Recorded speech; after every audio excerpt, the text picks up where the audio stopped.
अभी मेरे ना जहन में पहाड़ ही घूम रहे थे क्योंकि आजकल लोग ना गर्मी की वजह से ना नॉर्दर्न एरियाज़ का काफ़ी रुख कर रहे हैं और सोच रहे हैं कि जाना चाहिए इस गर्मी से जान छुड़ाने के लिए।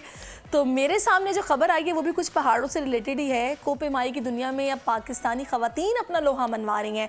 आज हीरो पाकिस्तानी में हमारे साथ मौजूद है समर खान, जिन्होंने यूरोप की सबसे बुलंद चोटी एल्ब्रस को कामयाबी के साथ सर किया है और वो नीचे उतनी है। एक्शन स्पोर्ट्स की दुनिया में कारनामा उन्होंने अंजाम दिया है। समर खान इस वक्त हमें ज्वाइन भी कर चुकी है। अस्सलाम वालेकुम समर, मेनी कॉन्ग्रेचुलेशंस। माशाल्लाह क्या बात है, आपकी सिन्फे नाजुक को ना इतना नाजुक नहीं समझना चाहिए, आपने साबित कर दिया है।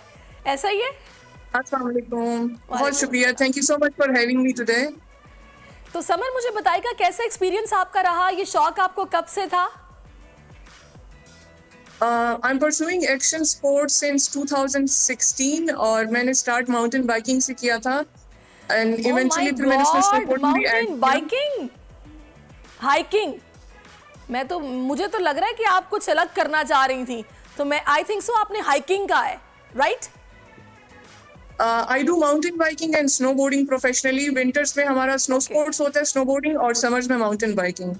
अच्छा, जबरदस्त। तो मुझे बताइएगा ये तो बहुत रिस्की है, मतलब जाहिर है अब इसमें आप बगैर किसी कोच के या ट्रेनिंग के आप नहीं कर सकते, तो किस तरह आपने खुद को प्रिपेयर किया? ख़ास तौर पर यूरोप का जो ये पहाड़ जिस पे आप लोगों ने स्नोबोर्डिंग की है, कुछ बताएंगी यहीं का क्यों सोचा, ये एल्ब्रस को ही क्यों चूज़ किया आपने? क्योंकि एल्ब्रस से पहले मैंने कॉन्टिनेंट अफ्रीका की सबसे हाईएस्ट पीक किलिमंजारो समिट किया था, उस पर मैंने साइकिलिंग अटेम्प्ट की थी। उसके बाद मैंने कॉन्टिनेंट यूरोप की हाईएस्ट पीक समिट करनी थी, जिसका मुझे बहुत मुश्किल से वीज़ा और स्पॉन्सर और सब कुछ मिला। तो मैं 3-4 सालों से कोशिश करी हूँ और इस साल फाइनली मुझे वीज़ा मिला रशिया का, तो मैं वहाँ जा सकी। माउंट एल्ब्रस भी एक डोरमेंट वोल्केनो है, एक टाइम पे एक वोल्केनो था, और ये 7 समिट्स जो दुनिया की 7 बुलंद तरीन चोटियाँ जो 7 बार आज़मों में से हैं, इनमें से एक माउंट एल्ब्रस है। अच्छा, तो मुझे ये बताइएगा कि आपके साथ कौन कौन था और ये सफ़र कितना कठिन था? कोई ऐसे मोमेंट्स जो कि आपको हमेशा याद रहेंगे? जाहिर है मौसम की भी सख्ती बर्दाश्त करना पड़ती है, इतना आसान नहीं होता। पहाड़ों पे हमेशा ही बर्फबारी, सख्त मौसम, तूफान, ये चीज़ें होती हैं, और मौसमियात और बहुत ज़्यादा मुश्किलात से बचने के लिए इसीलिए हम अक्सर जब भी पहाड़ समिट करने निकलते हैं, आखिरी स्टेज हमारा हमेशा रात को ही होता है।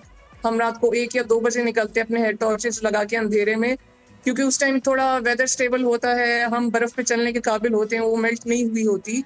ओवरऑल माउंट एल्ब्रस का वेदर बहुत ज़्यादा अनप्रेडिक्टेबल था, वो हर आधे घंटे में चेंज होता है, कभी बारिश और तूफान शुरू हो जाता है, कभी अचानक धूप निकल आएगी। तो हम अपने साथ कपड़े, गियर्स, इक्विपमेंट उसी तरह मैं लेके गई थी। पाकिस्तान से मैं एक ही क्लाइंबर थी और मेरे साथ यूके, डेनमार्क, रशिया के मुख्तलिफ लोग थे, तो हम लोग तकरीबन 10 लोगों की टीम थी। अच्छा, तो मुझे समर ये बताइएगा कि जो स्नो बोर्डिंग है इसका रुझान पाकिस्तान में कैसा है?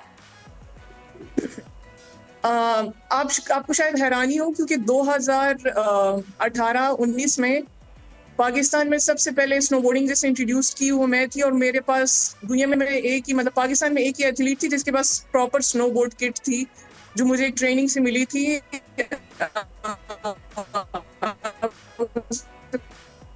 समर, आपने ट्रेनिंग कहाँ से ली है? ट्रेनिंग आपने किससे ली है, कहाँ से ली है?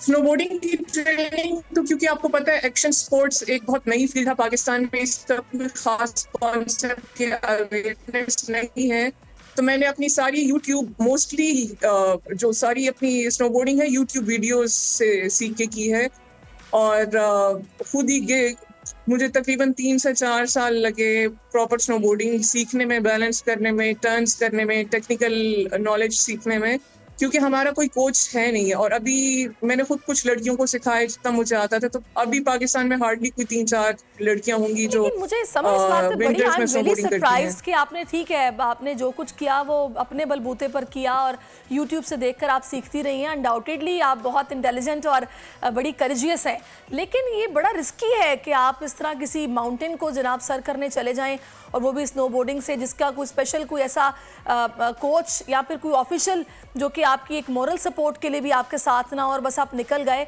तो फैमिली का रिस्पांस क्या था? फैमिली ने तो नहीं हेजिटेट किया कि भाई तुम क्या करने जा रही हो? मेरी अम्मी काफ़ी कंसर्न होती हैं, because she is also single parent, मेरे अबू हैं नहीं, सो उनको ज़्यादा प्रेशर और रिस्पॉन्सिबिलिटी भी इसीलिए होती है। मुझे अक्सर कहती हैं कि स्पोर्ट्स करो, we support you, but be safe, और सबसे पहले प्रायोरिटी आपने अपनी सेफ्टी को देनी है।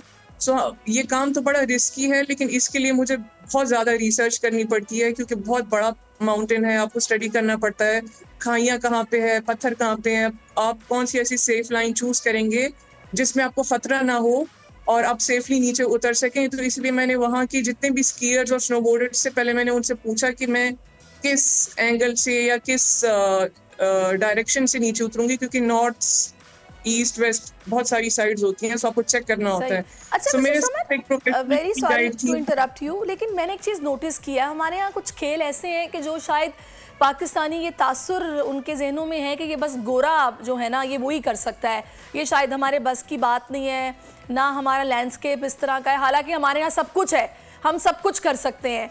तो पाकिस्तान में जिन बच्चियों को आप सिखा रही हैं, मैं चाह रही हूँ मुझे बताइएगा कि अवेयरनेस कितनी है लोगों को स्पोर्ट्स के बारे में ये वाली, और लोग कितना मतलब कन्विंस्ड हैं कि हाँ भाई ये भी एक खेल है और इसमें भी पार्टिसिपेट करना चाहिए, ट्रेनिंग लेनी चाहिए, आ रहे हैं लोग? आजकल की जो हमारी यंग जनरेशन है, क्योंकि सोशल मीडिया की वजह से वो काफ़ी अवेयर और एक्टिव हैं, सो बहुत कुछ करना चाहते हैं। लेकिन फिर जो हमारी प्रीवियस पुरानी जनरेशन है, हमारे माँ बाप हो गए, बड़े बुजुर्ग हो गए, उनको समझाना थोड़ा मुश्किल होता है।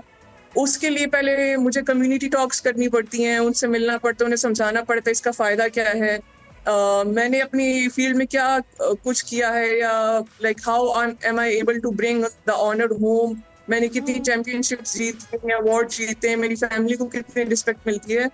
फिर वो थोड़ा बहुत मानते हैं और उनको ट्रेनिंग की इजाज़त देते हैं। सो अभी it's very early stage of action sports in Pakistan, लेकिन इसका पोटेंशियल बहुत ज़्यादा, because we are a home of highest peaks. तो हम बहुत कुछ कर सकते हैं अगर हम थोड़ा सा इंफ्रास्ट्रक्चर बना लें और कोचिंग शुरू कर दें। और बड़ा कुछ इससे हो सकता है। Wish you best of luck summer.